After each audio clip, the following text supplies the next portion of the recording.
निशा, इधर आओ, मेरे पास बैठो, मुझे तुमसे ज़रूरी बात करनी है। निशा, जो दादी को रात की दवा खिलाकर अपने कमरे में जाने के लिए बढ़ी थी, कि उनकी बात पर उसके कदम रुक गए। जी दादी, क्या बात करनी है, बोलिए। वो दादी के सामने बैठ गई। एक बात सच सच बताना, झूठ मत बोलना। जबकि इस बार निशा का दिल जोरों से धड़का था। तुम्हारे और अनंत के बीच सब कुछ ठीक तो है ना? अनंत के नाम पर वो घबराई थी। क्यों दादी, क्या हुआ? आप ऐसे क्यों पूछ रही हैं? क्या ये बात सही है कि तुम और अनंत एक कमरे में रहते हुए भी एक साथ नहीं हो? तुम अलग सोफे पर सोती हो और अनंत बेड पर सोता है। आखिर ये सब क्या है? पति पत्नी के बीच इन दूरियों का क्या मतलब? दादी की बात पर निशा बुरी तरह घबरा गई थी। दादी को ये खबर जरूर सुनीता ने दी थी, क्योंकि सुबह जब वो कमरे में आई थी तो वो बेड पर नहीं बल्कि सोफे पर सो रही थी। वो दादी को कैसे बताती कि सबके पीछे क्या वजह थी? नहीं दादी, ऐसी तो कोई बात नहीं। असल में रात अनंत कुछ काम कर रहे थे लैपटॉप पर अपने ऑफिस का, तो वो डिस्टर्ब ना हो इसीलिए मैं सोफे पर लेट गई और फिर वहीं सो गई। उसने जल्दबाजी में बहाना बनाया था। मुझसे झूठ मत बोलो निशा, मेरी आंखों में आंखें डालकर बात करो। तुम्हें मेरी कसम है। और वो दादी की कसम पर झूठ कैसे बोल सकती थी? सच सच बताओ, तुम्हारी शादी को 8 दिन हो चुके हैं। क्या तुम अब तक अनंत के करीब नहीं गई हो? और इस बार उसकी आंखों में आंसू आए थे। वो झूठ ना बोल सकी। दादी, हम अपने रिश्ते की शुरुआत नहीं कर पाए हैं अभी तक। उसके होठों से शब्द अटक अटक कर निकले थे। लेकिन क्यों निशा, आखिर क्या मजबूरी है? वो दादी, हम दोनों अपने रिश्ते को कुछ टाइम देना चाहते हैं। एक दूसरे को अच्छे से समझ कर ही इस रिश्ते को आगे बढ़ाना चाहते हैं। उसने बहुत ही सफाई से झूठ बोलते हुए खुद को बचाने की कोशिश की थी, जबकि उसकी इस बात पर दादी को गुस्सा आया था। अरे भाड़ में गया तुम्हारा एक दूसरे को समझने का ये चौंचले करना। ये आजकल की नई जनरेशन का तो मुझे समझ ही नहीं आता। शादी हो जाती है लेकिन बस एक दूसरे के करीब नहीं जाते। पति सोफे पर सो रहा है तो पत्नी बेड पर सो रही है। एक हमारा जमाना था, माँ बाप ने शादी कर दी और शादी की पहली रात ही पति पत्नी के बीच सब कुछ हो जाता था और ठीक 9 महीने के बाद गोद में बच्चा भी आ जाता था। खैर जो भी हो, मैं तुम्हें अब और इस बात की इजाज़त नहीं दूंगी कि तुम अनंत से दूर रहो। मेरी अलमारी खोलो और उसमें से कुछ सामान रखा है, निकाल कर लाओ। जबकि वो मरती क्या न करती, दादी की अलमारी खोलकर सामान ले आई। एक छोटा सा बैग था, खोलकर देखा तो उसमें शादी का एक खूबसूरत लाल रंग का लहंगा था और ढेर सारे जेवरात थे। इन्हें पहनकर जल्दी से तैयार हो जाओ। अनंत के आने से पहले एक दुल्हन की तरह सज संवर कर बेड पर बैठोगी और उसका इंतजार करोगी और अपने रिश्ते की आज ही शुरुआत करोगी। मैं किसी तरह की कोई गलती बर्दाश्त नहीं करूंगी। अरे ये बूढ़ी आंखें अपने परपोते को देखने के लिए तरस गई हैं और पोता है कि मुझे परपोता दिखाने की खुशी देना ही नहीं चाहता। उन्होंने उसे सारा सामान थमाते हुए ड्रेसिंग रूम की तरफ धकेल दिया था और वो मजबूरन तैयार होकर बाहर आई थी। बहुत खूब, भगवान हर बुरी नज़र से बचाए मेरी बच्ची को, बहुत ही प्यारी लग रही हो। देखना अनंत तुम्हें देखते ही अपने दिल पर से काबू हार जाएगा और तुम्हारी ओर खिंचा चला जाएगा। ये कहकर उन्होंने अपनी नौकरानी सुनीता को आवाज़ लगाई, जाओ मेरी बहू को उसके कमरे तक छोड़ कर आओ। और सुनीता हाँ में सर हिलाती हुई उसे थाम कर कमरे की तरफ बढ़ गई थी। जबकि निशा का दिल अब जोरों से धड़क रहा था। वो दादी को कैसे बताती कि दादी, ये सब कुछ जो आप सोच रही हैं ये मुमकिन नहीं है। मैं और अनंत कभी एक दूसरे के करीब नहीं आ सकते।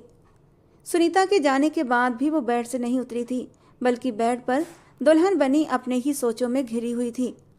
उसकी एक बहुत बड़ी मजबूरी उसे अनंत खुराना की जिंदगी में ले तो आई थी, लेकिन अब इस जाल में वो खुद ही फंसने लगी थी। और जब अनंत खुराना कमरे में दाखिल हुआ, अपने बेड पर उसे दुल्हन के रूप में देखा तो गुस्से के मारे आग बबूला हो उठा था। कितनी देर तक तो वो गुस्से के मारे कुछ बोल ही नहीं पाया था, जबकि उसे इस कदर गुस्से में देखकर वो हड़बड़ाई थी। वो कुछ कहने के लिए मुंह खोलती इससे पहले ही अनंत खुराना ने उसे बाजू से पकड़कर बेड से नीचे खींचा था। क्या तुम भूल गई? शादी असली नहीं है, सिर्फ एक दिखावा है। लेकिन तुम तो पूरी तैयारी के साथ मेरी सेज सजाए बैठी हो। क्या तुम भूल गई हो कि हमारे बीच क्या डील हुई थी? उसकी बात सुनकर निशा का दिल किया कि उसका मुंह नोच ले। वो तो खुद उससे दूर रहना चाहती थी, ये तो दादी की जिद थी, पर वो तो जैसे उसकी एक भी सुनने को तैयार नहीं था। ओ हेलो मिस्टर अनंत खुराना, मुझे भी कोई शौक नहीं है आपकी सेज सजाने का। मैं तो यहाँ दादी के कहने पर बैठी थी। ये कहकर उसने अपना हाथ एक झटके से उसके हाथों से छुड़ाया था। अनंत खुराना खुद पर बर्दाश्त कर रहा था, वरना सामने मौजूद लड़की उसके होश उड़ाने के लिए तैयार बैठी थी। पहली बार उसका ये खूबसूरत नाजुक सरापा इतना खूबसूरत लग रहा था। मुझे कोई शौक नहीं है ऐसे फिजूल के ख्वाब देखने के। ये सब आपकी दादी ने किया है, उन्हीं की वजह से लाए थे ना आप मुझे। उनकी बात मानकर ये सब किया है मैंने। और एक बात बता दूं, ये कदम मजबूरी में उठाया है, शौक से नहीं आई, और ना ही करीब आने की आपकी इच्छा रखती हूँ। निशा नम निगाहों से गुस्से में बोली थी, जबकि अनंत के तंजिया लहजे ने उसका दिल दुखाया था। तुम्हारी औकात भी नहीं है कि तुम मेरे ख्वाब सजा सको। आगे से मेरे सामने इस तरह जबान चलाओगी तो तुम्हारी जबान खींच लूंगा। मुझे भी तुम जैसी लड़की के साथ रिश्ता बनाने का कोई शौक नहीं है, पति पत्नी वाला। जो भी नाटक होगा दादी के सामने होगा, बस। इसके अलावा न तुम मुझे जानती हो और न मैं तुम्हें। इस कमरे में जितना अजनबियों की तरह रहोगी तुम्हारे लिए उतना ही अच्छा होगा। अनंत उसकी नम निगाहों में देखते हुए कहता एक झटके से उसे छोड़कर बाथरूम में घुस गया था, जबकि वो बेड पर गिर सी गई थी। निशा खुद की बेबसी पर रोना चाहती थी। काश उसके हालात बेहतर होते तो आज ये दिन न देखने को मिलते। उसने कभी नहीं सोचा था उसकी ज़िंदगी में ऐसा जालिम हमसफ़र होगा। वो बाथरूम से अपने बाल पोंछता हुआ बाहर आया तो उसे अपने बेड पर अब तक देखकर फिर से गुस्से से घूरा था। लेकिन इस बार निशा जल्दी से उठकर ड्रेसिंग रूम में घुस गई थी और उसके इस डरे हुए रूप को देखकर अनंत खुराना के होंठों पर एक मुस्कान आई थी। चुपचाप कपड़े बदलकर वो सोफे पर लेट चुकी थी। अनंत खुराना लाइट पहले ही बंद कर चुका था। उसे वो सब याद आया कि कैसे यहाँ अपनी ज़िंदगी का सौदा करने आई थी। निशा एक मिडिल क्लास फैमिली से संबंध रखती थी। उसकी माँ 4 साल पहले ही उसे छोड़कर चल बसी थी। अब उसकी ज़िंदगी में सिर्फ उसके पापा थे और वो भी बीमार रहते थे। अपनी दिन रात की मेहनत पर स्कॉलरशिप हासिल की और फिर उसने अपनी पढ़ाई पूरी की थी और अब नौकरी की तलाश में मारी मारी फिरती रहती थी। और एक दिन उसे खुराना कंपनी में एक छोटी सी पोस्ट पर रख लिया गया था। सैलरी कम थी पर घर में बाप की पेंशन से गुजारा हो जाता था। लेकिन अब उसके पापा भी बीमार रहने लगे थे और अब पैसे कम पड़ते थे। निशा के पापा को कैंसर हुआ था। जो वो खुद कमाकर जमा करती उन्हीं के इलाज के लिए उन पर सारा खर्च हो जाता। फिर भी ज़रूरतें थीं कि बढ़ती जा रही थीं। डॉक्टर्स का कहना था कि जितना जल्द हो सके इनका इलाज करवाया जाए, हो सकता है ये बच जाएं। वो परेशान रहने लगी थी। एक पापा ही तो थे उसकी ज़िंदगी में। उसका सब कुछ पापा ही थे और पापा के लिए उनकी बेटी सब कुछ थी। कपिल जी की ख्वाहिश थी जितनी जल्दी हो सके वो निशा के हाथ पीले कर दें, पर उनकी हालत बहुत नाजुक थी। कोई अच्छा रिश्ता भी नहीं मिल रहा था। जो भी आता तो लोग लालची निकल आते। निशा शक्ल सूरत की बहुत अच्छी थी। वो हमेशा अपनी खूबसूरती को लोगों की नज़र से छुपा कर रखती थी। जब भी कहीं बाहर जाती तो अपने चेहरे पर एक मास्क पहनती थी, क्योंकि उसे अच्छे से पता था गरीबों के पास खूबसूरती भी उनके लिए मुसीबत बन जाती है और वो कोई मुसीबत मोल लेना नहीं चाहती थी। समाज में बसने वाले भेड़ियों की गंदी नज़र से खुद को बचाकर रखना वो अपनी सबसे पहली जिम्मेदारी समझती थी। लेकिन लोग उसे देखकर तरह तरह की बातें बताते थे कि आज के ज़माने में इतनी पुरानी सोच कौन रखता है, पर उसे लोगों की बातों की परवाह न थी। वो सिर्फ और सिर्फ खुद की सेफ्टी के लिए ये सब कुछ करती थी और उसके पापा को भी उस पर गर्व था। एक दिन अनिल जी की तबीयत कुछ ज़्यादा ही ख़राब हो गई और उसे फ़ौरन 2 लाख रुपये जमा करवाने थे। उनका इलाज ज़रूरी था, वरना देर हो सकती थी। निशा अपने आप को बेहद बेबस महसूस कर रही थी। वो कुछ भी नहीं कर पा रही थी। उसे रोना आ रहा था। उसके पास अभी एक ही ऑप्शन था, अपने ऑफिस से लोन लेना। अपने आंसू साफ करती खुद में हिम्मत पैदा करते हुए वो ऑफिस पहुंची। अनंत खुराना पहले ही बहुत परेशान हाल था, दादी की वजह से, उनकी जिद की वजह से कि वो शादी कर ले। मरने से पहले वो उसकी दुल्हन देखना चाहती हैं। जबकि अनंत खुराना अभी तैयार नहीं था, लेकिन दादी भी एक नंबर की जिद्दी थी। उन्होंने खाना पीना ही छोड़ दिया कि जब तक तेरी दुल्हन को न देख लूं रोटी नहीं खाऊंगी। दादी ने उसे ऐसा मजबूर किया कि उसे कुछ भी समझ न आ रहा था।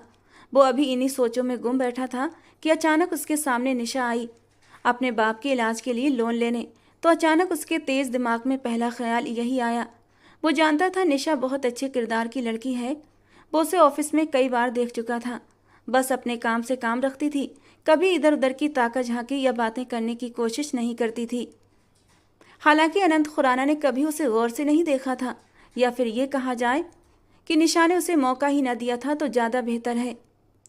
वो उसके सामने खड़ी आंसू बहा रही थी। चेहरे पर काला मास्क था, लेकिन उस मास्क के अंदर से भी उसकी बड़ी बड़ी रोई रोई सी आंखें बाहर झांक रही थीं। दूधिया सफ़ेद माथा। अनंत खुराना इतना तो अंदाज़ा लगा चुका था कि ये लड़की बहुत ही खूबसूरत होगी।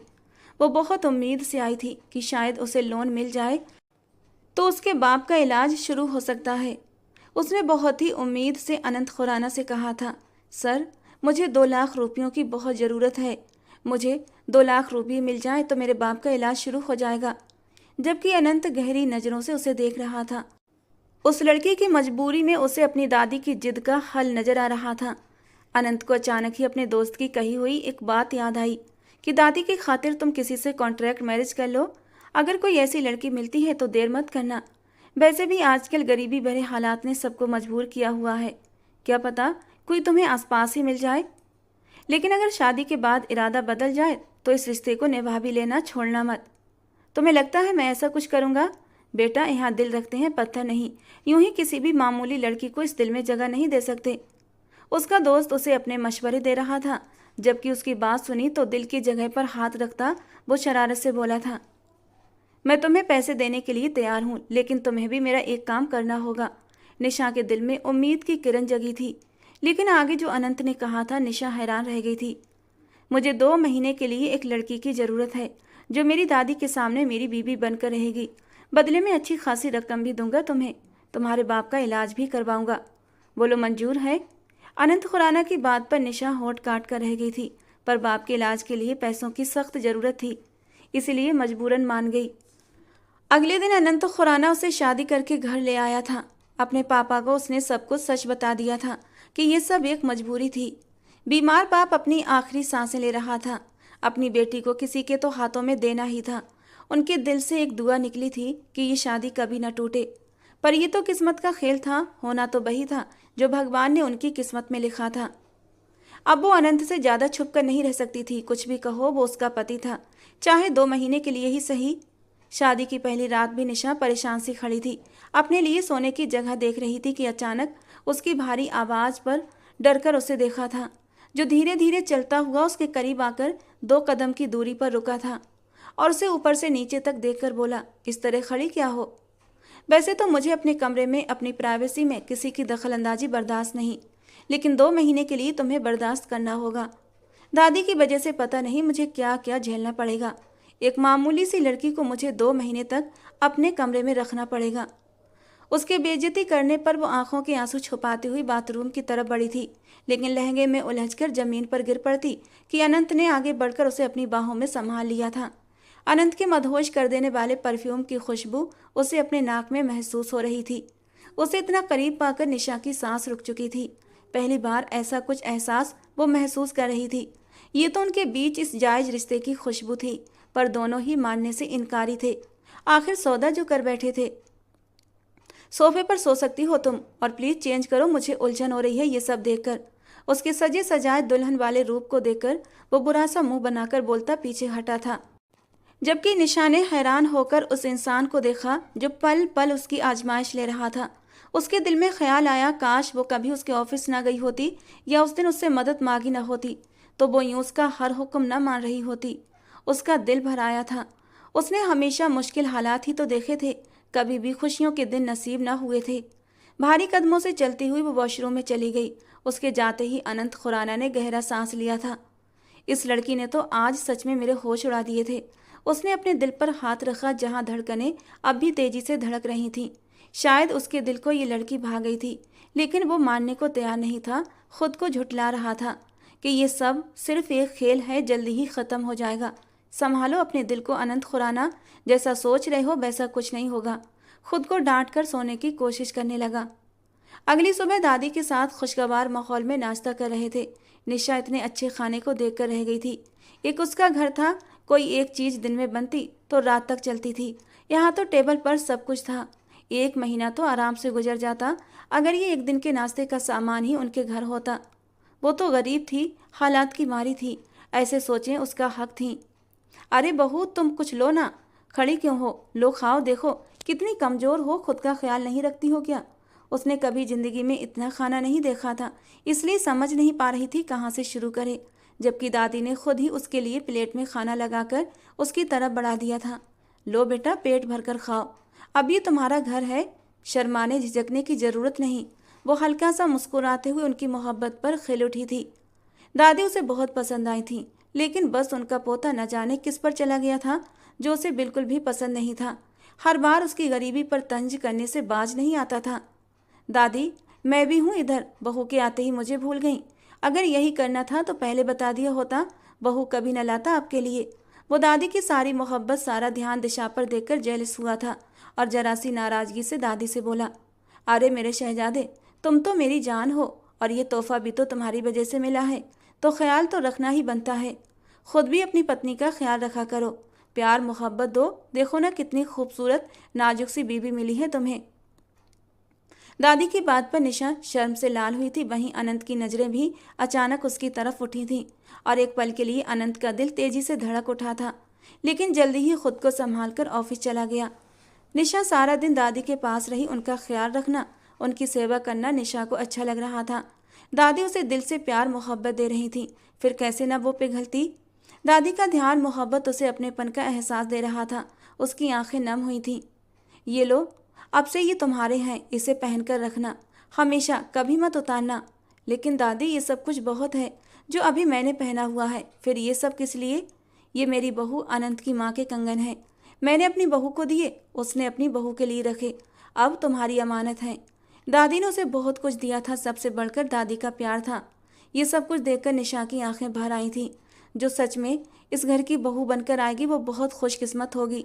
मैं तो यहाँ सिर्फ 2 महीने के लिए आई हूँ, उसके बाद हमेशा हमेशा के लिए यहाँ से चली जाऊंगी। ये सोचते ही उसका दिल भर आया था, ये सोचकर कि अब उसे एकदम से घबराहट भी होने लगी थी। सारा दिन अनंत की बातें सुन सुनकर उसका सर दर्द होने लगा था। वो दादी के लिए खास था तो दादी उसकी बातें कर रही थी, पर वो क्यों उसकी बातें सुनती, उसे अच्छा नहीं लग रहा था। वो खड़ूस इंसान, हर वक्त गुस्सा करने वाला, हर वक्त डांटने वाला। उसने कड़वा सा मुंह बनाया था। बदतमीज, अकड़ू इंसान, मेरी जरा भी परवाह नहीं इस इंसान को। भले कॉन्ट्रैक्ट मैरिज करके लाया है, लेकिन हूँ तो उसकी पत्नी। अगर जरा सा प्यार से बात कर लेगा तो इसका कौन सा बड़ा नुकसान हो जाएगा। मुंह के एक्सप्रेशन चेंज करते हुए वो खुद ही खुद बड़बड़ाए जा रही थी। क्या हुआ निशा बेटा, ऐसे कैसे अकेले अकेले बात कर रही हो? दादी ने उसके एक्सप्रेशन बदलते देखे तो फौरन पूछ लिया, जबकि जल्दी से उसने खुद को संभाला था। नहीं दादी, कुछ भी नहीं। दोपहर तक वो दादी के साथ रही, फिर दादी को आराम करने के लिए कमरे में लिटा दिया। दादी सो गई तो वो पापा की तबीयत मालूम करने लिए हॉस्पिटल चली आई थी। उनका इलाज शुरू हो चुका था और अब वो थोड़ा सुकून से थे, इसलिए अब उसे भी सुकून था। अगर अनंत उसके पापा का इलाज न करवाता तो क्या ये इलाज संभव था? क्या उसके अभाव में उसके पापा उसे तन्हा छोड़कर चले जाते? अनंत खुराना का ख्याल आया तो एक पल के लिए उसके लबों पर मुस्कान आई थी। भले ही वो बदतमीज था, खड़ूस था, गुस्से वाला था, लेकिन उसके पापा का इलाज चल रहा था तो सिर्फ और सिर्फ उसकी वजह से ही चल रहा था। शाम को जब अनंत खुराना घर वापस आया तो वो बाहरी लॉन्ज में बैठी टीवी पर कोई मूवी देख रही थी। अनंत खुराना को देखकर वो एकदम से उठी और उसके सामने से जाने लगी, क्योंकि वो उसके सामने ज़्यादा नहीं पड़ती थी। लेकिन अचानक ही अनंत ने उसका हाथ पकड़ लिया और जोर से अपनी ओर खींचा। वो हड़बड़ाई थी, दिल की धड़कनों ने भी शोर मचाया था। ये क्या कर रहे हैं आप, छोड़े मुझे। उसके इतने करीब आने पर निशा के चेहरे की रंगत गुलाबी पड़ने लगी थी। तुम्हें प्यार करने के लिए नहीं पकड़ा जो तुम्हारा चेहरा शर्म से लाल हो रहा है। खुद को संभालो और इस सच्चाई के साथ मेरे साथ रहो कि तुम सिर्फ 2 महीने के लिए मेरे साथ हो। इससे आगे के सपने सजाना छोड़ दो। उसने एक झटके से उसकी कलाई को मरोड़ते हुए अपने सामने किया था। किसकी इजाज़त से पहने तुमने ये कंगन? ये मेरी माँ के कंगन है, हमारे खानदानी कंगन। तो फिर इन कंगनों को पहनने का हक किसी खानदानी बहू का है, ना कि तुम्हारा, ना कि तुम जैसी मामूली लड़की का। निशा की कलाई पर उसकी पकड़ मजबूत होती जा रही थी और दर्द के मारे उसके होंठों से एक हल्की सी सिसकी निकली थी, जबकि अनंत तो गुस्से के मारे खोल रहा था। उसे बिल्कुल भी पसंद नहीं आया था कि उसकी माँ के कंगन ये लड़की पहने, जबकि निशा उसके इतने करीब होने पर खुद की धड़कनों को संभाल रही थी कि अचानक उसके यूं दर्द देने और उसकी इंसल्ट करने पर उसे रोना आया था, जैसे वो कुछ जानता ही ना हो कि ये सब उसे कौन दे सकता है। पर उस वक्त अनंत खुराना भूला हुआ था। मिस्टर अनंत खुराना, क्या आप सच में भूल जाते हैं या फिर ये सब नाटक करते हैं, जानकर मुझे नीचा दिखाने की कोशिश करते हैं? भला ये कंगन मैं खुद तो नहीं ले सकती ना, मुझे किसी ने दिए होंगे तभी मैंने पहने हैं। अगर आपको कोई खानदानी बहू लानी थी तो खानदानी बहू ले आते। मुझ जैसी गरीब और कमतर लड़की से सौदेबाजी क्यों की आपने? यहाँ तक कि आपकी शान में कमी आ गई। निशा भी गुस्से से फट पड़ी थी। उसे बर्दाश्त नहीं हो रहा था। वो बार बार खुद की जात पर तंज करता, उंगली उठाता। ये सब तो दोनों की मर्जी से हुआ था, फिर क्यों वो उससे इतनी नफरत का इजहार करता था? इस सौदे में दोनों का फायदा था, फिर क्यों कसूरवार सिर्फ वो निशा को ठहराता था? उसकी आंखों में आंसू चमकने लगे थे। बहुत कोशिश की थी कि आंखों में आंसू न आए, पर सामने वाले ने तो हद पार कर दी थी। आंसू अचानक बहते चले गए थे, जबकि उसके आंसू देखकर अनंत खुराना अपने होंठ भींच कर रह गया था। उसकी पकड़ ढीली पड़ी थी, वो हाथ छुड़वाकर वहां से भाग गई थी, जबकि अनंत खुराना वहीं पत्थर बना खड़ा रहा। कुछ बोलने के काबिल नहीं था। उसे निशा के आंसू अच्छे नहीं लग रहे थे। वो अनजाने तौर पर उसे बहुत हर्ट कर गया था। वो जब से आई थी अनंत खुराना ने कोई कमी नहीं छोड़ी थी उसे नीचा दिखाने की, तंजबाजी करने की, और वो चुपचाप उसकी हर बात बर्दाश्त कर रही थी, सिर्फ इसलिए कि उसका बाप बीमार था और वो उसके बाप का इलाज करवा रहा था। वो मजबूर थी। अपनी गलती का एहसास करके वो बेहद शर्मिंदा हुआ था। हाँ, वो गरीब जरूर थी तो इसमें उसकी गलती नहीं थी। वो उसके पीछे पीछे बाहर आया था, पर जब उसे दादी के पास देखा तो वापस चला गया। पूरी रात इंतजार किया उसके आने का, लेकिन वो नहीं आई, दादी के पास ही सो गई थी। अनंत खुराना को सारी रात उसकी भीगी निगाहों ने सोने न दिया। आंखें बंद करता तो उसका लाल चेहरा, भीगी आंखें उसकी आंखों के सामने आ जाती। रात तुमने मेरी बेटी को क्यों डांटा था? नाश्ते पर खामोशी थी कि तभी अचानक दादी की आवाज पर बुरी तरह चौंक उठा। फिर सर उठाकर सामने बैठी निशा को देखा, जो सर झुकाए नाश्ता करने में बिजी थी, जैसे दुनिया में कोई और काम ही ना हो नाश्ते के अलावा। इसने शिकायत की मेरी? अनंत खुराना अपनी आईब्रो समेटकर पूछने लगा। नजरें अब तक उसी पर टिकी हुई थीं। वो जानती थी कि वो किन नजरों से उसे देख रहा होगा, इसलिए हिम्मत नहीं हुई कि खुद निगाह उठाकर सामने देख सके। मेरी बहू को घूरना बंद करो और मुझसे बात करो। मैंने दिए थे कंगन उसे, तुम्हें क्या तकलीफ थी? अब वो बहू है इस घर की तो उसका हक बनता है तुम्हारी हर चीज पर। आगे से कोई प्रॉब्लम हो तो मुझसे आकर बात किया करो। दादी ने गुस्से में उसे अच्छा खासा सुनाया था, जबकि अनंत खुराना, जो रात उसके आंसुओं से पिघल गया था, दादी की डांट पर उसको फिर से गुस्सा आया था। वो अपने होंठ गुस्से से भींच कर रह गया। अंदाजा नहीं था ये लड़की उसकी शिकायत लगा सकती थी दादी से। वो चला गया तो निशा ने गहरा सुकून भरा सांस लिया था। दादी, आपने कुछ ज़्यादा ही डांट दिया उन्हें, ऐसा ना हो वो फिर से गुस्सा हो जाए। उसने डरते हुए दादी से अपने दिल का डर जाहिर कर दिया था। अगर ऐसा कुछ हुआ तो मुझे बताना, मैं देख लूँगी उसे। भला कोई अपनी पत्नी पर यूं गुस्सा करता है, वो भी तुम जैसी खूबसूरत प्यारी सी पत्नी पर। निशा को उसके गुस्से की फिक्र सताने लगी थी। वो जानती थी जब वो आएगा तो बदला जरूर लेगा। रात वो उसके डांटने की शिकायत लेकर नहीं जाना चाहती थी दादी के पास, लेकिन उसकी बातों ने उसे इतना गुस्सा दिलाया, और दादी के अलावा कोई था भी तो नहीं जो उसकी बातें सुनता, उसे सहारा देता। इसलिए अपने दिल की बात दादी के सामने रख दी थी। क्या हुआ, आप अकेली क्यों बैठी हैं? तबीयत ठीक है आपकी? अनंत खुराना घर में दाखिल हुआ तो सामने ही दादी को परेशान अकेले बैठे देखा तो पूछ बैठा। आसपास नजर दौड़ाई, लेकिन उसे निशा कहीं नजर न आई। नहीं, मैं तो ठीक हूँ, बहुत खुश भी, लेकिन तुम मुझे ठीक रहने नहीं देते। अरे दादी, क्या हो गया? कैसी बातें कर रही हैं आप? अब क्या करूं, सुबह इतना डांट दिया तब भी मन नहीं भरा अभी तक आपका? कहीं फिर से तो शिकायत नहीं कर दी आपकी बहू ने? वो समझ गया था सारा मामला। ये आग निशा की ही लगाई हुई थी, और जब तक दादी माफ ना कर देती तब तक उसकी अदालत लगी रहती। अपनी खुशी से शादी करके लाए थे उसे, फिर बहू से इस अंदाज में बात क्यों करते हो? बल्कि तुम्हें तो खुद जाकर वो कंगन उसे पहनाने चाहिए थे, लेकिन तुमने उल्टा उसे डांट दिया। सच बताओ अनंत, तुम खुश तो हो ना अपनी इस शादी से? पता नहीं क्यों दादी को उस पर शक हो रहा था। दादी, क्या हो गया है यार? मैं तो बस मजाक कर रहा था। आपकी बहू नादान है, मासूम है, गलत समझ बैठी और मेरी जरा से डांटने से ही नाराज हो गई।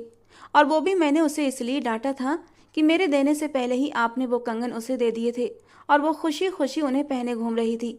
बल्कि मैं खुद उसे देने का सोच रहा था, बस आपने मेरा काम खराब कर दिया तो मैंने बस थोड़ा सा गुस्सा निकाला था। दादी की परेशानी उससे अच्छी नहीं लगती थी। खुद को संभालता वो दादी के सामने अपना मूड बहुत खुशगवार दिखाकर अपनी बातों से उन्हें बहलाने की कोशिश कर रहा था, और कुछ हद तक दादी उसकी बातों से बहल भी गई थी। वो कमरे में दाखिल हुआ तो खिड़की के पास खामोशी से खड़ी थी। उसे देखकर बाहर जाने लगी कि वो एकदम से बोल उठा, रुको, बात करनी है मुझे तुमसे। लेकिन मुझे तुम्हारी कोई बात नहीं सुननी। निशा उसे इग्नोर करके जाने लगी, लेकिन अगले ही पल उसकी कलाई अनंत खुराना के हाथों में थी।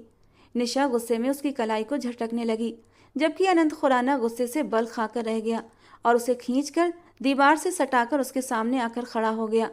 इस अचानक हमले पर निशा डर गई थी। हैरत से अनंत खुराना को देखने लगी। उसको खुद के इतने करीब महसूस करके उसका दिल तेजी से धड़का था, पलकें लरज उठी थीं। अनंत खुराना जो उसकी हरकत पर गुस्सा हुआ था, अब उसके चेहरे पर बदलते हुए रंग देखता मदहोश हुआ था। दिल उसकी तरफ खिंच रहा था, नज़र उसके चेहरे के हर नक्श को छू रही थी। ये क्या बदतमीजी है, छोड़े मुझे। और अगर न छोड़ूं तो क्या कर लोगी? निशा धड़कते हुए दिल के साथ बोली। तो मैं जोर जोर से चीखूंगी। ठीक है, चीखो। अच्छा है दादी कमरे में आ जाएं और तुम्हें भी एक अच्छी खासी डांट लगा दें कि जब पति थका हारा घर वापस आया है और अपनी पत्नी के साथ रोमांटिक मूड में है तो तुम चीख चीख कर पूरे घर को सर पर उठा रही हो। हालांकि तुम्हें तो पति को खुश करना चाहिए। उसकी बात पर निशा का दिल तेजी से धड़का था, लेकिन आंखों में ढेर सारी हैरत भी सिमट आई थी। वो उसके थोड़ा सा और करीब हुआ था। निशा के चेहरे पर बिखरते रंग उसे बहुत खूबसूरत लग रहे थे। प्लीज छोड़े मुझे, मेरे करीब आने से आपकी शान में गुस्ताखी हो जाएगी। निशा एक हाथ उसके सीने पर रखती उसे दूर करते हुए बोली। जो उसके मुंह में आ रहा था उसने बोल दिया था। फिर से मेरी कोई शिकायत करोगी दादी से? बोलो। वो उसके गालों को अपनी उंगलियों से छूता हुआ बोल रहा था। नहीं नहीं करूंगी। अनंत खुराना जानबूझकर उसे अपनी संगत से तंग कर रहा था। इन्हें उतारना मत जब तक मैं न कहूं। क्या पता इन्हें पहनने का मौका हमेशा के लिए भी दे सकता हूं। अपने सीने पर रखा उसका हाथ अपने हाथ में लेता हुआ वो उन कंगनों को अपने होठों से लगाता हुआ बोला था, जबकि उसकी इस बात पर वो हैरान रह गई थी। पलकें उठाकर अनंत की तरफ देखा था। उसके हैरान चेहरे को देखकर अनंत के लबों पर मुस्कान आई थी और अपने होंठ उसके कान के पास ले जाकर धीरे से सरगोशी करते हुए बोला, ज़्यादा खुशफहमी पालने की जरूरत नहीं है, मजाक कर रहा था। कहते कहते वो उसके कानों को अपने होठों से छू गया था और अपना गाल उसके गाल के साथ रब कर गया था। और उसकी इतनी सी संगत पर निशा की हालत खराब हो गई थी। वो तेज धड़कनों के साथ सामने वाले की खुमार भरी नज़रों से नज़रें मिलाने के काबिल नहीं थी।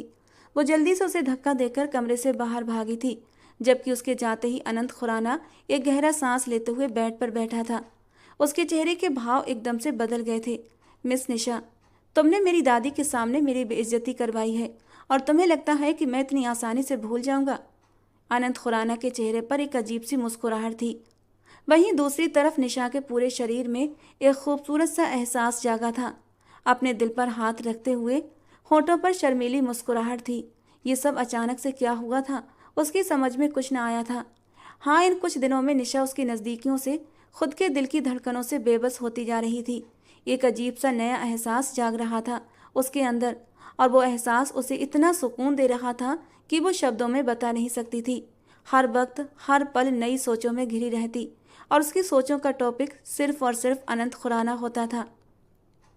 लेकिन काश वो जान पाती कि वो जिसके पीछे भाग रही है वो सिर्फ एक फरेब है।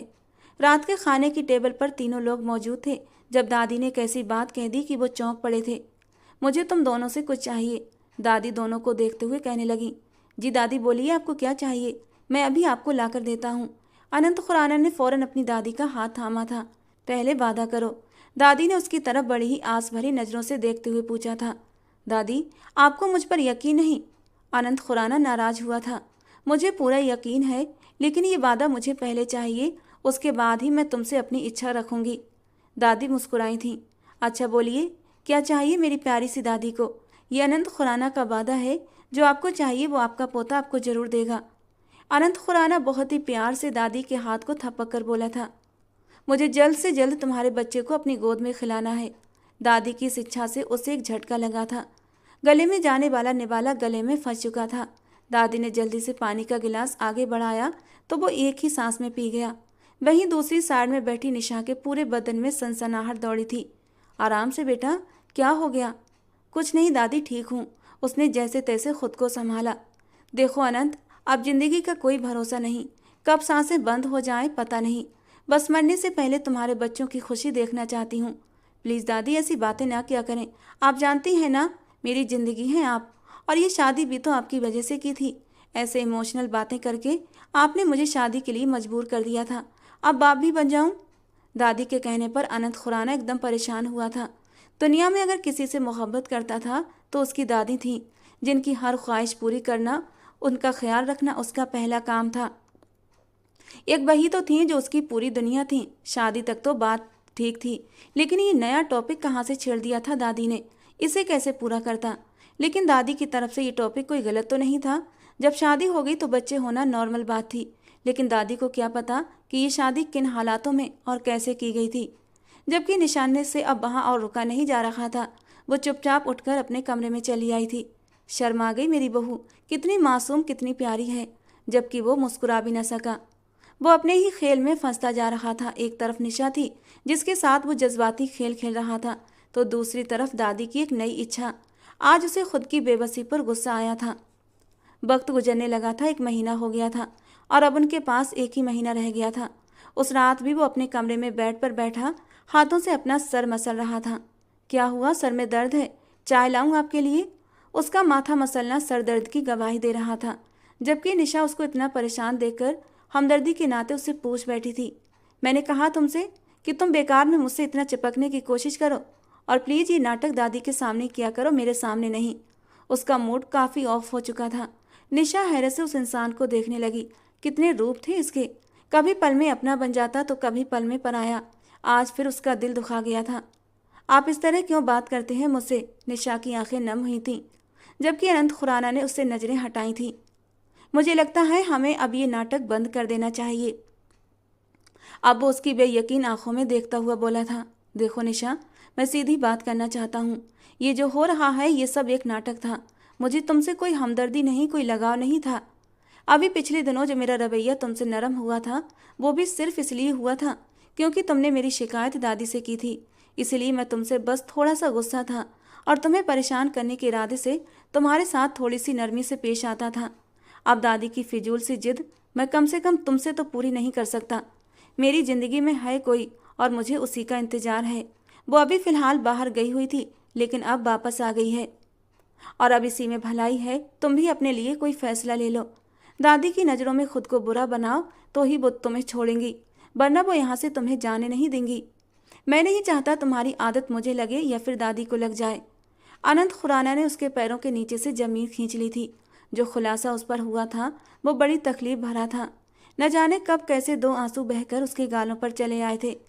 वो कैसे ये सब कुछ इतनी आसानी से बोल सकता था? कैसे उसकी आंखों में लिखे पसंद के रंग को भांप नहीं पाया? अभी अभी तो वो इन खुशियों को महसूस करने लगी थी। अनंत खुराना के नरम रवैये पर अपना दिल हार बैठी थी। उसके ध्यान ने उसे अपना बना लिया था। बहुत जल्दी ही ये खुशखबरी अपने पापा को भी सुनाने वाली थी कि पापा, शायद आपकी प्रार्थना स्वीकार हो गई है। अनंत खुराना मुझे नहीं छोड़ेगा, वो मोहब्बत करने लगा है मुझसे। उसने आंखों में आने वाले आंसुओं को कहीं अंदर ही उतार लिया था। क्यों निशा, क्यों तुमने ये ख्वाब सजाए? तुम्हें ये ख्वाब नहीं देखना चाहिए था। शायद वो उसकी आंखों में आई नमी को भांप चुका था, इसलिए उसके दिल की हालत को भी समझते देर न लगी थी। देखो निशा, अब मैं तुम्हें और तकलीफ नहीं देना चाहता। तुम्हारी आंखों में जो ये रंग है, ये खुद की एक तरफा मोहब्बत हो सकती है तुम्हारे लिए। मैं तुमसे इतना ही कहूँगा, प्लीज़ अपनी आंखों के ये ख्वाब नोच कर फेंक दो। इन सब में तुम्हारी गलती है, मेरी नहीं। और उसकी बात पर वो तड़प उठी थी। ख्वाब उसने दिखाए, करीब आने की कोशिश उसने की, और अब सारा इल्ज़ाम उसके सर पर दे रहा था। निशा को एकदम नफरत महसूस हुई थी उस दोगले इंसान से। बर्दाश्त करती अपने आंसू साफ करते हुए गहरा सांस भरा, जैसे अब किसी फैसले पर पहुंची हो। धन्यवाद। निशा ने धीरे से होंठ खोले थे। किस लिए? उसकी आंखों में देखकर वो हैरान हुआ था। चेहरे पर सवाल था जिसका जवाब उसके पास नहीं था। बोली तो बस इतना बोली थी कि धन्यवाद इसलिए कि तुमने मुझे बर्बाद होने से बचा लिया। आप परेशान ना हो, मैं कल सुबह ही चली जाऊंगी। इतनी जल्दी? मतलब दादी को क्या कहोगी? वो मेरी प्रॉब्लम है, आपकी नहीं। और हाँ, मेरे पापा के लिए भी धन्यवाद। वो हैरान रह गया था। वो उसे इतनी जल्दी फैसला सुना देगी, उसे यकीन नहीं हो रहा था। पता नहीं क्यों अनंत खुराना का दिल घबराया था। उसकी इतनी जल्दबाजी के फैसले पर, इतनी जल्दी मान जाने पर वो हैरान था। ये सब आसान था जितना उसे लग रहा था। नहीं, ये तो बहुत मुश्किल साबित हो रहा था। उसकी यूनिवर्सिटी से एक गर्लफ्रेंड रही थी जिसे वो पसंद करता था, पर वो अपना ख्वाब पूरा करने के लिए बाहर चली गई थी। और अब अचानक उसका फ़ोन आया, वो आ रही है और शादी करने के लिए भी तैयार है। पहले जब उसने पूछा था तब उसने इनकार कर दिया था और दादी की जिद की वजह से उसे निशा को लाना पड़ा था। अब उसे भी जाने दे रहा था। जो कुछ वो उसके साथ कर चुका था, पहले शर्मिंदा नहीं था, लेकिन पता नहीं क्यों अब उसे शर्मिंदगी हो रही थी। क्या ये मोहब्बत वाला खेल उसके साथ महंगा पड़ने वाला था? हाँ, कभी उसकी खूबसूरती के जादू में जरूर घिरा था, पर हर बार खुद के दिल को डांट देता था। अपने ही जज्बातों से अनजान बन रहा था और उस मासूम के जज्बातों से खेलने में उसे मजा आ रहा था। लेकिन आज उसके आंसू उसे तकलीफ क्यों दे रहे थे? उसने खुद को समझाने की हर मुमकिन कोशिश की। इसमें इतना दुखी होने वाली क्या बात है? एक ना एक दिन तो ये सब कुछ होना ही था, तो वो आज ही सही। वो कमरे से जा चुकी थी, जबकि अनंत को सवालों के कटघरे में खड़ा कर गई थी। पता नहीं रात के किस समय उसे नींद आई थी। दादी, क्या हुआ? आप रो क्यों रही हैं? उसने दादी को रोते देखा तो एकदम से परेशान होता हुआ उनके पास आया था। पता नहीं मेरी बहू को किसकी नज़र लग गई है, वो एक ही रात में बदल गई। इतनी बुरी तरह पेश आई मेरे साथ कि क्या बताऊं। बस यही कहा था उसे कि बेटा एक कप चाय बना दो, तो बस गुस्से से चीखते हुए कहने लगी, आपकी नौकर नहीं हूँ जो आपकी हर वक्त सेवा करती रहूं। घर में नौकर मौजूद हैं, उनसे चाय बनवाइए। मैं तो दंग रह गई, कुछ बोल ही नहीं पाई। निशा के इस कठोर और बदतमीजी वाले व्यवहार पर दादी को जैसे सदमा लग चुका था। आप रोइए मत, मैं देखता हूँ उसे। उसकी हिम्मत कैसे हुई मेरी दादी से इस तरह बात करने की? दादी को तसल्ली देता हुआ वो ऊपर आया। उसे बर्दाश्त नहीं हो रहा था अपनी दादी का यूं उदास होना, लेकिन ये सब कुछ उसी ने तो कहा था, वो एक पल में ही भूल गया था। कमरे में आया तो उसे अपना बैग पैक करती हुई दिखाई दी। उसकी आंखों में गुस्सा उतर आया। तुमने दादी के साथ क्या बदतमीजी की है? जानती हो उन्हें कितनी तकलीफ हुई है? अगर उन्हें कुछ हो जाता तो मैं तुम्हें जिंदगी भर माफ ना करता। वो गुस्से में आगे बढ़कर उसके बाजू पकड़कर झटकता हुआ बोला, जबकि निशा गुस्से के मारे फट पड़ी थी। बुरा लग रहा है? तकलीफ हो रही है तुम्हें? अच्छा मजाक करते हो, बहुत अच्छे एक्टर हो तुम अनंत खुराना। निशा गुस्से में एकदम से अपना बाजू खींचते हुए उसे पीछे करने लगी, लेकिन वो भी मजबूती से उसका बाजू पकड़े अपनी जगह खड़ा रहा। 1 इंच भी पीछे न हुआ। उसकी हरकत पर निशा के माथे पर बल पड़े थे। वो गुस्से में आगे बढ़ता हुआ उसे बेड पर गिराकर खुद उसके ऊपर हावी हो चुका था। अगर दोबारा ऐसी हरकत की तो जान ले लूंगा तुम्हारी। वो उस पर झुका हुआ दहाड़ा था। यही तो सब चाहते थे आप, अब कर रही हूं तो तुम्हें गुस्सा किस बात पर आ रहा है? अगर मैं दादी की नज़रों में खुद को बुरा साबित नहीं करूंगी तो वो मुझे जाने कैसे देंगी? आखिर मसला क्या है आपके साथ? क्यों किसी एक बात पर खुश नहीं हो जाते? आपको सिर्फ तकलीफें देनी आती हैं। वो कमज़ोर नहीं पड़ना चाहती थी, उसके सामने रोना नहीं चाहती थी, पर वो खुद को उतना ही कमज़ोर महसूस कर रही थी। उसकी आंखों से आंसू बहने लगे थे। वो उसके ऊपर पूरी तरह हावी था। उससे 1 इंच भी हिलने नहीं दे रहा था। उसकी आंखों में आंसू देखकर अनंत खुराना एक पल के लिए थोड़ा सा नरम पड़ा था और फिर तेजी से उसके ऊपर से उठकर बाहर चला गया, जबकि उसके जाते ही वो तेजी से रोने लगी थी। काश मैं यहाँ ना आई होती, काश मुझे आपसे मोहब्बत ना हुई होती। क्यों किया मेरे साथ ऐसा? क्यों अनंत खुराना? क्यों मेरे जज्बातों को जगाकर फिर उन्हें कुचल कर रख दिया? काश कि आप हमारे बीच इस रिश्ते को मौका देते। काश। वो शिद्दत से तड़पती हुई रो रही थी और अब उसके पास सिवाय काश के कोई दूसरा शब्द न रह गया था। डैम इट, क्यों हो रही है मुझे तकलीफ उसके आंसुओं से? क्यों वो मेरी जिंदगी में आई? काश मैं उसके करीब न जाता तो उसे अपनी ज़िंदगी से निकालना आसान रहता, लेकिन मुझे ये सब कुछ करना होगा। लेकिन कैसे करूँगा? वो गाड़ी में बैठा अपने आप से लड़ रहा था। आज उसे शिद्दत से एहसास हो रहा था कि वो उस लड़की की आंखों में आंसू नहीं देख सकता। उसकी तकलीफ उसे तकलीफ दे रही थी, लेकिन खुद को उसके पास जाने से रोके बैठा था। नहीं मान रहा था अपनी हकीकत, अपनी अना को झुकाने को तैयार नहीं था। नहीं हो सकती मुझे उस गरीब और मामूली सी लड़की से मोहब्बत, बिल्कुल भी नहीं। ये सब एक नेचुरल कशिश है जो मुझे उसकी ओर खींच रही है। उसके जाने से ये जो एहसास जाग रहे हैं, ये सब कुछ ख़त्म हो जाएगा, सब कुछ ठीक हो जाएगा। वो खुद को झूठे दिलासे देने लगा था। दिल ये सब मानने से इनकारी था, इसलिए दिमाग का साथ ले रहा था। दिल में तो बस वही थी, उसका नाम ही जगमगा रहा था।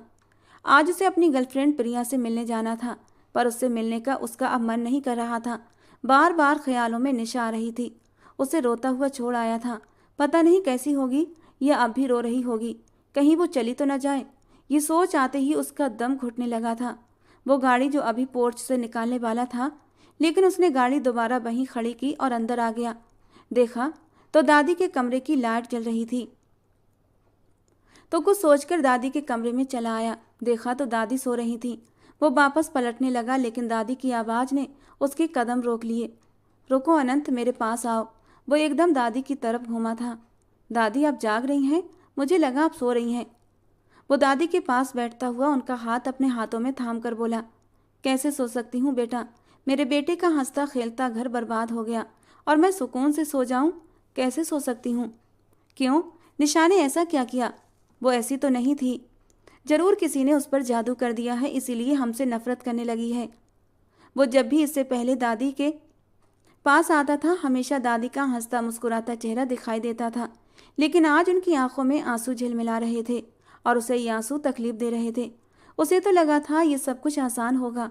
2 महीने तक वो दादी को इस फरे में रखेगा कि उसने शादी कर ली है, और 2 महीने के बाद निशा को ये कहकर छोड़ देगा कि वो लड़की ठीक नहीं है, इसीलिए मैंने उसे छोड़ दिया और दादी भी नॉर्मल हो जाएंगी। लेकिन ये सब कुछ इतना आसान नहीं था। ऐसा कैसे चलेगा दादी? दवाई खाकर सो जाएं, लेकिन पहले खाना खाएं। ये कहकर उसने निशा को आवाज़ लगाई थी, जबकि उन्होंने दुख से अपने पोते को देखा था। उसे आदत लग चुकी थी हर काम के लिए निशा को बुलाने की। वो दुख से गहरा सांस लेकर रह गई थी। उन्हें पता था निशा नहीं आएगी। बेटा, बेकार में उसे मत बुला, वो नहीं आएगी। ऐसे कैसे नहीं आएगी? मैं लेकर आता हूँ उसे। जबकि दादी की अगली बात ने उसके कदम रोक दिए थे। वो चली गई है अनंत, अपना सामान लेकर। पता नहीं क्यों रो रही थी। पता नहीं हमसे क्या गलती हो गई जो यूं हमें रुलाकर और खुद भी रोकर चली गई है। मेरा दिया हुआ सारा सामान वापस कर गई है। कुछ भी लेकर नहीं गई सिवाय अपने 2-3 जोड़ी कपड़ों के। कोई लालच नहीं था उस मासूम बच्ची को। न जाने किसकी नज़र लग गई हमारे घर को। दादी अब रोने लगी थी। प्लीज़ दादी, रोइए मत। कैसे न रोऊं? कितनी प्यारी बच्ची थी। मरने से पहले तेरा घर बसा देखना चाहती हूँ, वो भी निशा के साथ। वो बहुत अच्छी है, बुरी नहीं है। जरूर कुछ हुआ है उसके साथ, वरना ऐसा कभी ना करती। जाते हुए माफ़ी भी मांग कर गई थी कि दादी मुझे माफ़ कर देना जो मैंने आपके साथ बदतमीजी की थी। मैंने उसे कहा कि मैंने तुझे माफ़ कर दिया है, लेकिन तू इस घर को छोड़कर मत जा। कहने लगी मुझे जाना होगा दादी, मेरी मजबूरी है। मैंने उसे लाख रोका, लेकिन वो रुकी नहीं। अनंत बेटा, उसे घर वापस ले आओ। हमारे घर की रौनक है, तुम्हारी पत्नी है। तुम्हारे साथ मुझे अच्छी लगती है, मेरे दिल को सुकून मिलता है। उसे अपनी ज़िंदगी से मत जाने दो बेटा, हीरा है वो बच्ची। दादी दुख से रोते हुए कहती जा रही थी, जबकि उसके दिल पर पड़ा बोझ और भी बढ़ने लगा था। अब उसे और ज़्यादा सहन नहीं हो रहा था। दादी का दुख उसका दिल चीर रहा था, लेकिन उसका जाना, वो भी अचानक और उससे बगैर पूछे, उसे बेचैन कर रहा था। वो कैसे जा सकती थी? उसका दिल बेचैन हुआ। वो चुपचाप उठकर दादी के पास से अपने कमरे में आ गया। पूरी रात आंखों में कटी थी। ऐसा लगता कि वो अब भी सोफे पर लेटी हुई है। वो चौंक कर देखता तो खाली सोफा उसका मुंह चिढ़ा रहा होता। जैसे तैसे उसे नींद आई थी, लेकिन सुबह उठते ही सबसे पहले उसके मुंह से निशा के लिए आवाज़ निकली थी, निशा मेरी बेटी। और फिर अचानक ही उसे याद आया कि वो तो जा चुकी है, और वो अपने होंठ भींच कर रह गया था। दादी की हालत दिन ब दिन खराब होती जा रही थी और वो ये सब कुछ देख नहीं सकता था। दादी निशा को बहुत याद करती। जब भी दादी के पास बैठता, दादी के पास सिर्फ निशा की बातें होती थी और वो और भी ज़्यादा बेचैन होने लगता। अपने दिल की हालत जानकर भी इग्नोर कर रहा था, पर कब तक खुद से झूठ बोल सकता था। और फिर उसने चुपके से इस बात का इकरार कर ही लिया कि हाँ, मुझे निशा से मोहब्बत है, बल्कि मोहब्बत नहीं, इश्क करने लगा हूँ। उसकी आदत हो गई है मुझे। अक्सर इंसान की मोहब्बत से ज़्यादा आदत जानलेवा होती है और ज़िंदगी बेसुकून हो जाती है, बेरंग सी हो जाती है। एक दिन दादी की हालत ज़्यादा ही बिगड़ गई तो वो उन्हें लेकर फ़ौरन अस्पताल पहुंचा। डॉक्टर ने दादी का चेकअप किया और अनंत खुराना से कहा कि अपनी दादी का ख्याल रखा करें, इन्हें ज़्यादा से ज़्यादा खुश रखने की कोशिश करें, वरना इनकी तबीयत और भी ख़राब हो सकती है।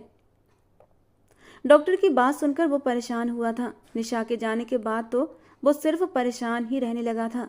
2 पल भी सुकून के उसे नहीं मिले थे और रही सही कसर दादी की हालत पूरी कर रही थी। उसे याद आया वो जब से गई थी उसने तो एक बार भी उसकी खैर खबर नहीं ली थी। वो कैसी होगी, कहाँ होगी? उसका बाप बीमार था, कैसे गुजारा हो रहा होगा? उसे गए हुए पूरे 2 महीने हो चुके थे। ये सब बातें अब उसे सताने लगी थीं। वो तो तलाक की मांग लेकर भी नहीं आई थी, तो क्या वो ये रिश्ता आगे बढ़ाना चाहती थी? हाँ, वो देख चुका था अपने खेल में उसे खुद से मोहब्बत करने पर मजबूर कर गया था। उसकी पानियों से भरी वो आंखें, उन आंखों में जज्बात मचल रहे थे। कैसे वो उन आंखों को नज़रअंदाज कर सकता था जिनमें उसके लिए ढेर सारी मोहब्बत भरी पड़ी थी। अब और आगे खुद के दिल पर बोझ नहीं डाल सकता था। दादी को घर लाकर उन्हें दवा देकर वो निशा की तलाश में निकल चुका था। पता नहीं कैसी होगी, कहाँ होगी। जब से उसकी ज़िंदगी से गई थी वो सिर्फ अपने बाप की वजह से मजबूर थी, वरना उसने उस लड़की में कभी कोई लालच नहीं देखा था। ये बात वो अच्छे से जान गया था और अब पछतावे के बोझ से दबने लगा था। निशा की ज़िंदगी बेसुकून गुजर रही थी। जो थोड़ा सा समय अनंत खुराना के साथ उसके घर में गुजरा था वो सिर्फ एक फरेब लगता था। उसकी किस्मत में बस रोना ही लिखा था और वो रोती ही जा रही थी। दादी ने जितनी जितनी मोहब्बत दी थी वो अपनी माँ की कमी को भुलाने लगी थी। और उसने क्या दिया? दादी की आंखों में आंसू ले आई, उन्हें तकलीफ दे बैठी। वो दादी की आंखों में आंसुओं को पोंछ नहीं सकती थी, उन्हें खुश नहीं कर सकती थी, क्योंकि उसके बस में नहीं था। बस दादी से माफ़ी मांगकर घर से निकल आई थी, खाली हाथ। दादी के पहनाए हुए कंगन दादी के हाथों में थमाकर कहा था, दादी इन पर मेरा हक नहीं है, शायद आपकी कोई ख़ानदानी बहू होगी, उसे ये कंगन पहना देना। और दादी तो कुछ बोल ही नहीं पाई थी। उसने जो कुछ किया अपने पापा के लिए किया था और उसे अपने इस काम पर कोई पछतावा भी नहीं था। हाँ, एक गलती उसने ज़रूर की थी और वो गलती थी अनंत खुराना से मोहब्बत कर बैठी थी। काश अनंत खुराना से मोहब्बत ना हुई होती, आज उसे इतना दुख ना होता, उसे इतनी तकलीफ ना होती। वो एक सौदेबाजी में दो लोगों को अपने दिल में जगह दे चुकी थी, दादी की मोहब्बत को और अनंत खुराना को। वो उन लोगों के साथ जीना चाहती थी, अपनी पूरी ज़िंदगी उनके साथ बसर करना चाहती थी, मगर उस पत्थर दिल आनंद खुराना ने उसके सारे ख्वाब तोड़ दिए थे। जब वो वहाँ से निकली तो दूसरी कयामत उसका इंतजार कर रही थी। जब अस्पताल पहुँची थी तो पता चला कि उसके पापा की तबीयत बहुत ख़राब हो गई है। वो रोते हुए उनके पास गई थी और उनके सीने से लिपट गई थी, लेकिन वो आखिरी सांसें ले रहे थे। बेटा, तुम अपना घर कभी ख़राब मत करना, कोशिश करना ये रिश्ता सारी ज़िंदगी चला सको। मैं चाहता हूँ मरने से पहले तुम्हें किसी के हवाले कर जाऊँ। और अनंत खुराना मेरी एक आखिरी उम्मीद है, वो तुम्हें खुश रखेगा, उसे किसी तरह मना लेना। वो उखड़ी हुई सांसों से बोल रहे थे और एक एक शब्द निशा के दिल पर लग रहे थे। उसमें हिम्मत नहीं थी कि मरते हुए बाप से ये कह सके कि जहाँ रहने के लिए आप कह रहे हैं वहाँ के दरवाजे हमेशा हमेशा के लिए बंद हो गए हैं उसके लिए। वो चाहकर भी वापस नहीं जा सकती। उसने कोशिश की थी, पूरी कोशिश की थी कि अपने बाप को मरने से पहले थोड़ी सी खुशी दे सके, लेकिन उस पत्थर दिल इंसान ने उसे मौका तक न दिया। निशा की ज़िंदगी अब बहुत मुश्किल हो गई थी। वो कैसे एक लड़की होकर उस जालिम दुनिया में तन्हा रह सकती थी, ये तो वही जानती थी। उसके बाप को गुजरे 10 दिन हो चुके थे, अभी भी दुख कम नहीं हुआ था कि दूसरी मुसीबत सर पर खड़ी थी। उसका एक लालची पड़ोसी रोज आकर उसे धमकी दे जाता कि वो उससे शादी कर ले ताकि वो इस घर में उसके साथ रह सके। एक मकान ही तो था उसके पास, उसके बाप की कुल जमा पूंजी यही एक छत थी उसके सर पर। उसकी रोज रोज की धमकियों से वो परेशान होने लगी थी। अनंत खुराना के पास तो वो मरकर भी नहीं जा सकती थी, लेकिन दिल में एक डर भी था कि कहीं वो उसे तलाक न भेज दे। उसमें हिम्मत नहीं थी अब और कुछ सहने की। छोटी सी जिंदगी में इतना सब कुछ तो सह लिया था, अब ताकत नहीं बची थी। वो थक चुकी थी, रो रो कर उसके आंसू सूख चुके थे, जैसे जिंदा लाश की तरह घर में रहती थी। एक वक्त का खाना खाकर खुद की जान पर एहसान कर लेती थी। इतनी कमज़ोर नहीं थी, वो तो बहुत बहादुर बेटी थी अपने पापा की। पर जिंदगी ने नए इम्तिहान लिए थे कि सब कुछ ख़त्म कर दिया था। उस वक्त वो अपने कमरे में घुटनों में सर दिए बेबसी से रो रही थी जब उसके घर के दरवाजे पर धीरे से दस्तक हुई थी और उसका दिल धड़क उठा था। इस वक्त कौन हो सकता है? घर में अकेली थी। आस पड़ोस में सब कहते थे किसी को साथ रख लो, पर कब तक कोई किसी का साथ दे सकता है? खुद के लिए खुद ही लड़ना पड़ता है। रात के 10 बज रहे थे। सोने की तैयारी ही कर ही रही थी कि दरवाज़ा बजा था तो डर के मारे दिल धड़कने लगा। इस वक्त कौन आ सकता है? अकेली जान थी, जवान लड़की थी, उसके पास सिर्फ उसकी इज्जत ही तो थी। पहला ख्याल उसी लालची इंसान का आया था, लेकिन डर से काम नहीं चलेगा। हिम्मत करके दरवाजे तक आई थी। छोटा सा घर था उनका, 2 कमरों वाला और एक छत, लेकिन अपनी छत थी, यही काफ़ी था। निशा, दरवाज़ा खोलो, मैं हूँ। वो इस आवाज़ को लाखों की भीड़ में भी पहचान सकती थी। दिल जोर से धड़कने लगा था, आंखें भर आई थीं। दिल नहीं किया कि दरवाज़ा खोल दे और उस बेदर्द इंसान का चेहरा देखे। उसका सब कुछ खत्म हो गया था और वो अब आया था, लेकिन क्यों? फिर एक डर सा दिल में आया, कहीं वो उसे आज़ाद करने तो नहीं आया। नहीं, वो ऐसा नहीं कर सकता। अब उसमें और ज़्यादा सहने की हिम्मत नहीं बची थी। अब वो और ज़्यादा बोझ नहीं उठा सकती थी। दिल डर गया था, हाथ पैर कांपने लगे थे। उसने दरवाज़ा खोलने की हिम्मत नहीं की। जैसे अब भी दरवाज़ा खोलेगी तो सब कुछ ख़त्म हो जाएगा। क्यों आए हैं आप यहाँ पर? इस वक्त चले जाएं यहाँ से। आधी रात के वक्त एक अकेली लड़की के पास आना उसकी इज्जत पर सवाल उठाता है। वो खुद में हिम्मत पैदा करते हुए गुस्से से बोली थी।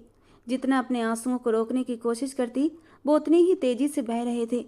काश वो सामने आ जाता तो वो उसके सीने से लगकर रोती, अपने दिल का गम हल्का कर लेती, लेकिन वो ऐसा नहीं कर सकती थी।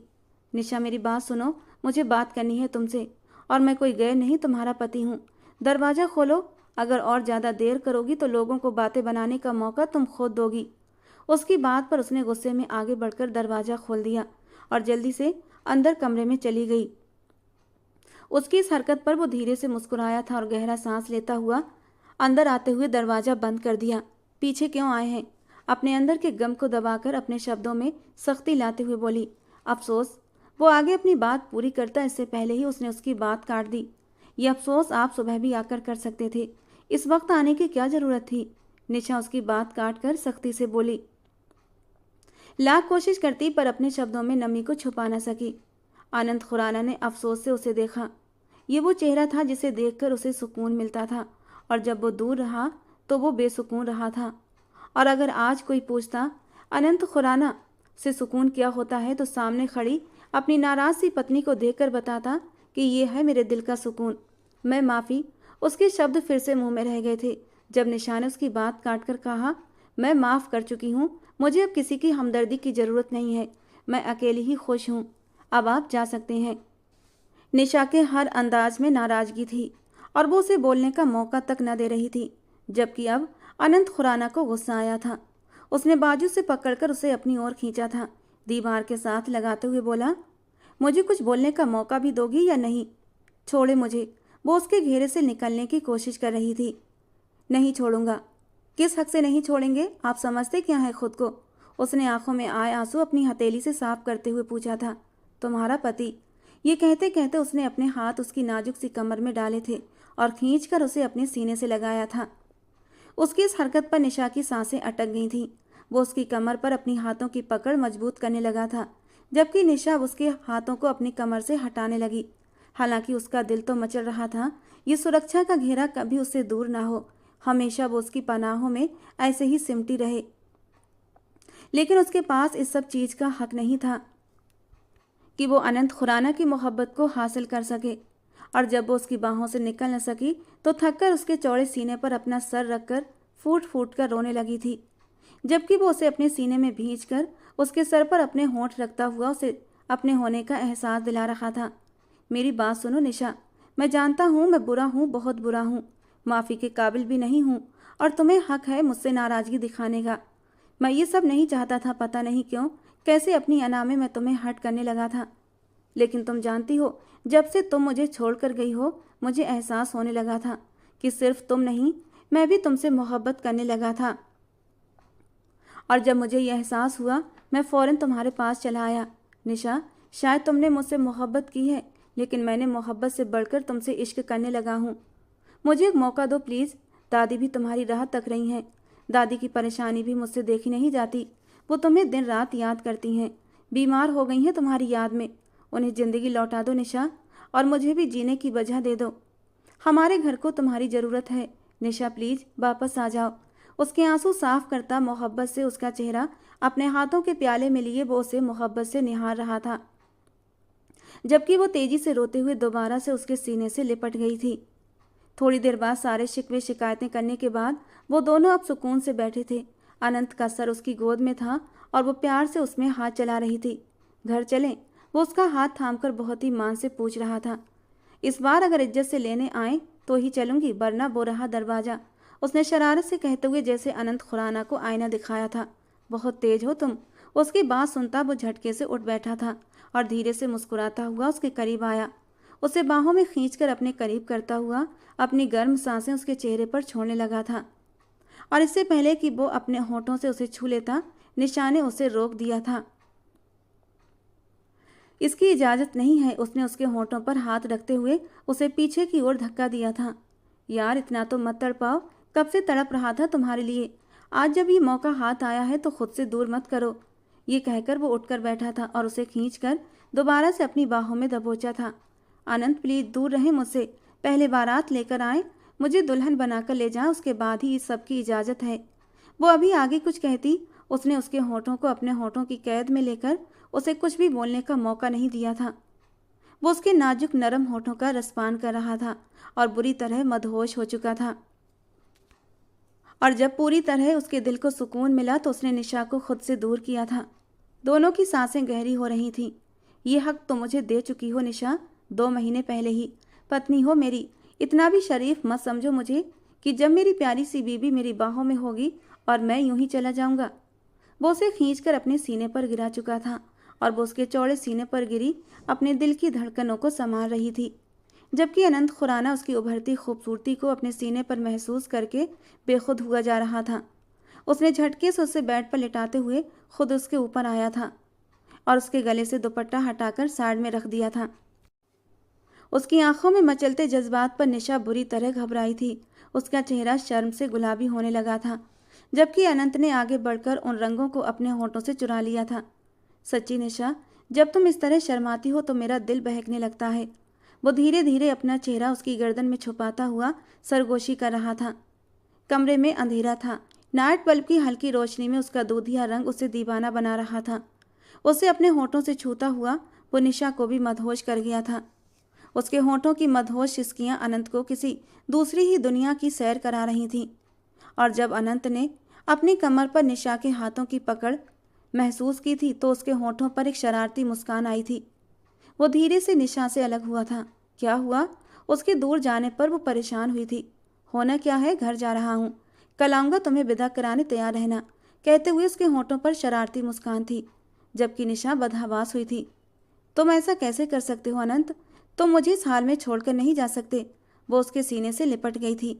उसकी आंखों में मचलते मदहोशी के रंग देखकर अनंत जोर से खिलखिलाकर हंस पड़ा था और उस नाजुक सी गुड़िया को अपनी बाहों में समेटकर उसे बाहों में उठाकर बेड पर लिटाया था और फिर अपनी शर्ट उतार कर एक तरफ रखता हुआ उसके कम्बल में घुसकर उसके पहलू में लेट चुका था। दोनों की मीठी सरगोशियां गूंजने लगी थीं। अनंत तो उसे हर पर्दे से आज़ाद कर गया था और उसके नर्म नाजुक वजूद में खोने लगा था। और जब उसने उसकी नरम मुलायम गुदाज धड़कनों को देखा तो वो सब कुछ भूलकर एकदम जुनूनी हुआ था। उसने बेखुद होकर उसकी नरम नाजुक गुदाज धड़कनों को अपने होठों से छू लिया था। उसके होठों के हर स्पर्श में निशा मदहोश होती जा रही थी, लेकिन उसके जुनून को देखकर एक पल के लिए घबराई भी थी। और अनंत ने बहुत ही प्यार से उसे समेट लिया था। उसके कान में धीरे से सरगोशी करते हुए बोला था, मैं अपनी जान को बिल्कुल भी हर्ट नहीं करूँगा। और धीरे धीरे उसकी जुनूनी मोहब्बत में निशा को सुकून मिला था। ये रात उनके मिलन की रात साबित हुई थी। सुबह वो निशा के माथे को प्यार से चूमते हुए उससे वादा करके गया था, तैयार रहना, जल्दी ही तुम्हें लेने आऊँगा। और दूसरे ही दिन वो उसे लेने आया था। कुछ रिश्तेदार जो निशा ने अपने घर पर बुला लिए थे और सबको यही बताया था कि उसके पापा अपनी ज़िंदगी में ही उसका रिश्ता अनंत के साथ कर गए थे। सबकी मौजूदगी में वो निशा को अपनी दुल्हन बनाकर ले गया था और दादी तो बहुत खुश थीं निशा को वापस अपने सामने पाकर। दादी पोते के चेहरे पर खुशी देखी तो वो भी सुकून में आई थी।